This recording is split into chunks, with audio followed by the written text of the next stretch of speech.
Selamat pagi adik-adik. Lause senang sekali bisa beribadah bersama-sama dengan anak sekolah minggu di online ini. Gak apa-apa adik-adik, beribadah di dalam online ini ada Tuhan yang menyertai kita. Nah adik-adik, sebelum kita memulai ibadah sekolah minggu ini, mari kita berdoa dulu. Bapa di dalam surga, kami bersyukur dan terima kasih kepadamu ya Tuhan. Karena Engkau mengasihi kami, mengasihi anak-anak sekolah minggu, mengasihi keluarga, anak-anak mereka, dimanapun mereka berada. Berkati ibadah pagi ini ya Tuhan. Mari Engkau hadir di setiap anak-anak dan setiap lause-lause. Sehingga ibadah ini sungguh-sungguh memuliakan nama Tuhan dan menumbuhkan iman anak-anak sekolah minggu di dalam kehidupannya.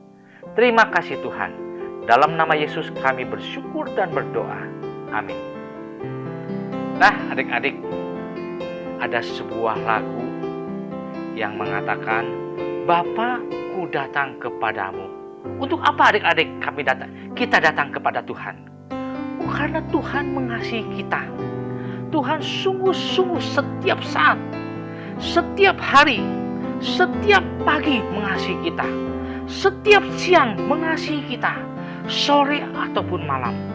Makanya kita sebagai anak-anak Tuhan, mari mengucap syukur, mari memuji Tuhan atas kasih yang Tuhan berikan kepada kita. Bapa-Ku datang kepadamu.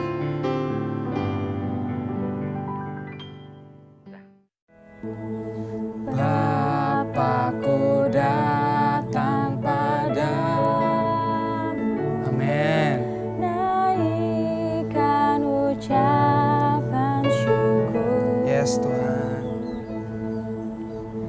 Atas kasih anugerah-Mu yang indah setiap hari.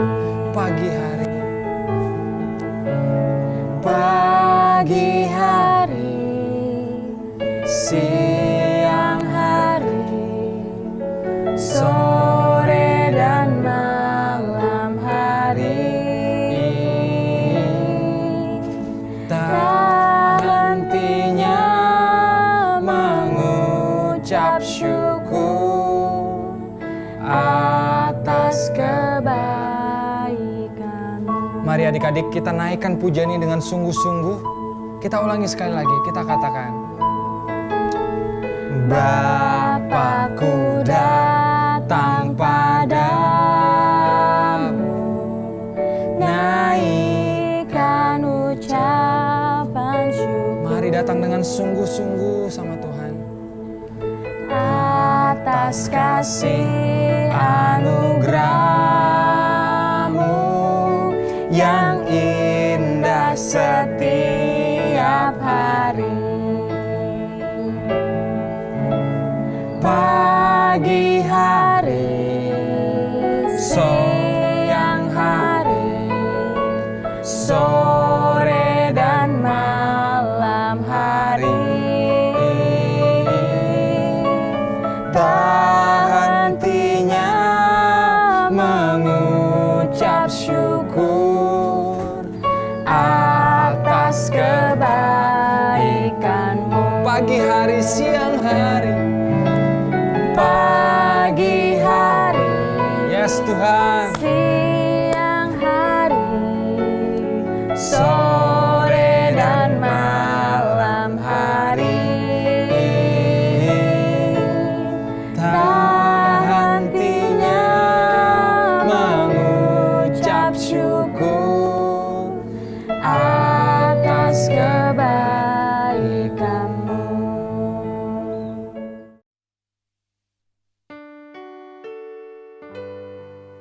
Nah adik-adik, kita tetap memuji Tuhan lagi ya.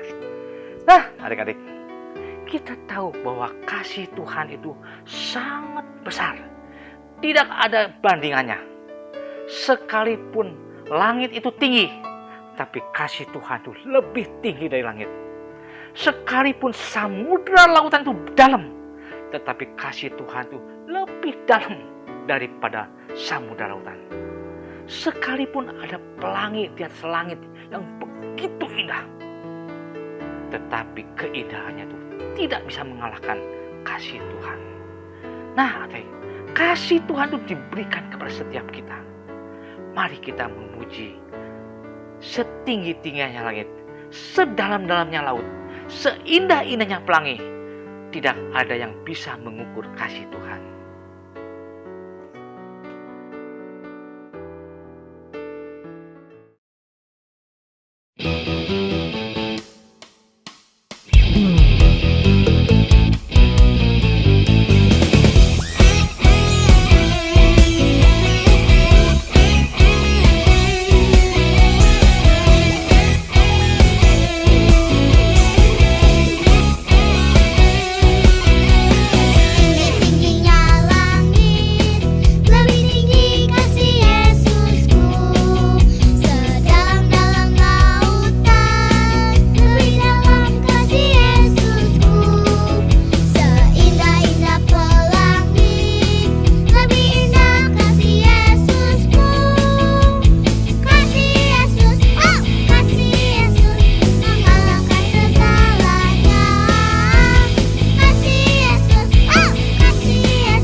Adik-adik, tibalah saatnya kita akan mendengarkan firman Tuhan lewat film karton.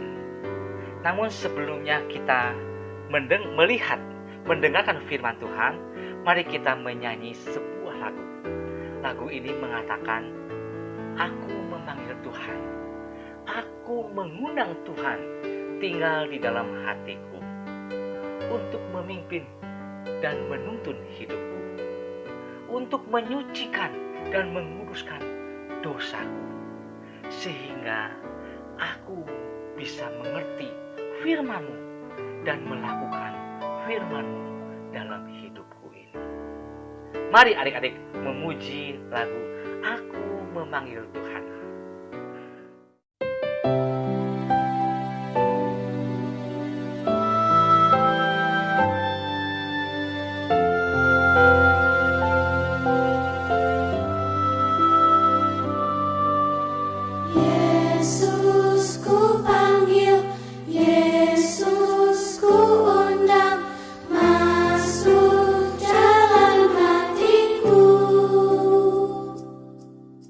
Yeah.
Masuklah dalam hatiku, ampuni dosaku, jadilah Tuanku, mulai sekarang sampai selamanya.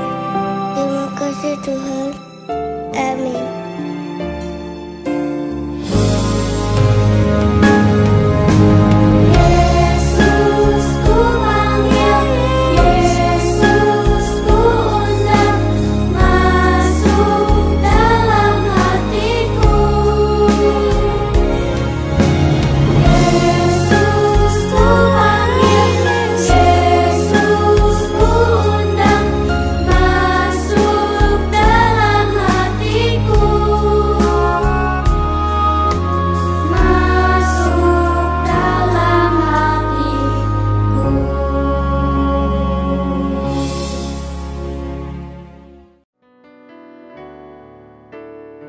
Nah, adik-adik, tibalah saatnya kita akan melihat film kartun online ini.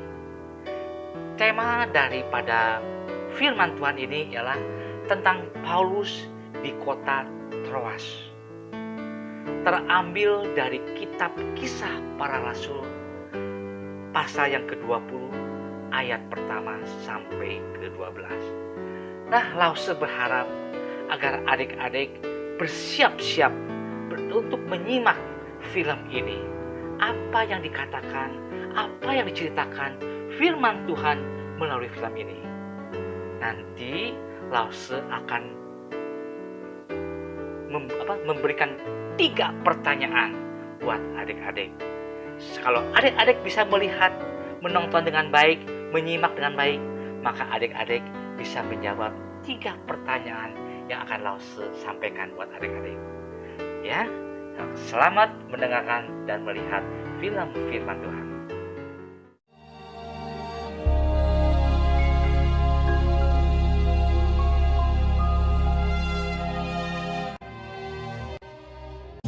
Kami berlayar dari Filipi dan 4 hari kemudian sampailah kami di Troas. Di situ kami tinggal 7 hari lamanya. Pada hari pertama dalam minggu itu, ketika kami berkumpul untuk memecah-mecahkan roti, Paulus berbicara dengan saudara-saudara di situ, karena ia bermaksud untuk berangkat pada keesokan harinya. Pembicaraan itu berlangsung sampai tengah malam. Di ruang atas di mana kami berkumpul, dinyalakan banyak lampu. Seorang muda bernama Eutikus duduk di jendela. Karena Paulus amat lama berbicara, orang muda itu tidak dapat menahan kantuknya. Akhirnya ia tertidur lelap dan jatuh dari tingkat ketiga ke bawah. Tetapi Paulus turun ke bawah. Ketika ia diangkat orang, ia sudah mati. Ia merebahkan diri ke atas orang muda itu, mendekapnya dan berkata, "Jangan ribut, sebab ia masih hidup."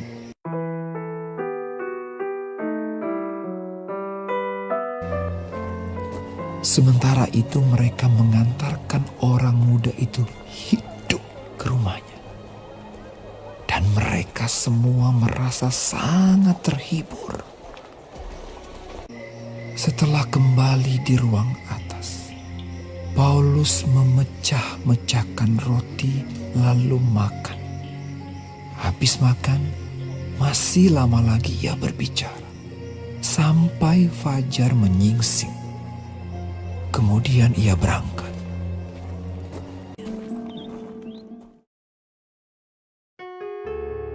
Nah, adik-adik, barusan adik-adik sudah melihat film firman Tuhan. Bagaimana kita bisa melihat tentang teladan daripada Rasul Paulus. Adik-adik, kalau kita lihat Rasul Paulus perjalanan Rasul Paulus ini mulai dari Filipi ke kota Troas. Dia melewati sebuah laut. laut itu penuh dengan bahaya. Tapi Paulus tidak pernah takut. Karena dia akan menyampaikan sebuah berita baik. Berita kabar baik, yaitu firman Tuhan yang harus disampaikan ke penduduk kota Troas. Nah, firman ini jauh lebih penting dari segala-galanya. Makanya Paulus ingin agar firman itu bisa didengar oleh orang-orang Troas. Mereka bisa percaya, mereka bisa selamat. Itu yang penting dan terpenting. Makanya Paulus menyampaikan firman Tuhan walaupun dia harus melalui perjalanan laut, perjalanan hutan, ataupun padang belantara, ataupun jalan yang sepi, dia tidak takut bahaya karena Tuhan ada memimpin Paulus. Nah, adik-adik, kita juga bisa belajar seperti Paulus. Tapi kita gak usah nyebrang laut. Kita bisa belajar, kita mendoakan mama, bisa doakan papa, doakan koko, doakan adik. Itu adalah sebuah pelayanan. Supaya mereka, apa yang adik-adik doakan? Supaya mereka memiliki iman kepada Tuhan. Supaya mereka percaya kepada Tuhan. Supaya mereka memperoleh keselamatan yang dari Tuhan. Itu yang paling penting dan terpenting. Itu adalah sebuah pelayanan. Mau adik-adik? Nah, sekarang Lause akan memberikan pertanyaan buat adik-adik. Yang pertama, berapa hari perjalanan Paulus dari kota Filipi menuju kota Troas? Berapa hari perjalanan Paulus dari kota Filipi menuju kota Troas? Itu yang pertama. Yang kedua, berapa lama Paulus tinggal di kota Troas untuk mengabarkan Injil di sana? Yang kedua, ya. Berapa hari atau berapa lama Paulus tinggal di kota Troas untuk menyampaikan firman Tuhan?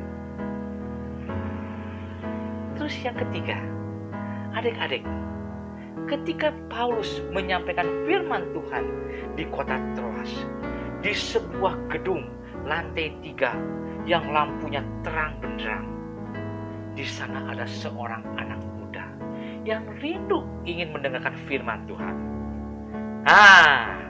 Tapi karena badannya pendek, dia ingin lihat Paulus. Dia punya pinter, dia punya akal.